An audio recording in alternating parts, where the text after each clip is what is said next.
Mainit-init na chismis. Donnie Pangilinan may iniiyakan bago matulog. Sabi niya, yung dating pinapangarap ko kasi dati, unti-unti ko nang naaabot. Pangarap ko lang dating magka-action serye, ngayon nagagawa ko na. At yung gusto ko lang dati na magka-girlfriend, meron na ako.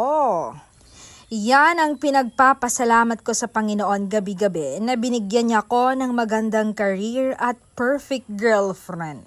Yan ang iniiyakan ko bago ako matulog. Dahil sabi ko, ang ganda ng nangyayari sa buhay ko. Pero alam naman natin na hindi talaga magtatagal ang kasikatan, ang fame na yan. At least naranasan ko at nagawa ko ang mga gusto kong project. Pero ang pinagdarasal ko na mag-last forever ay yung sa amin ng girlfriend kong si Bel Mariano.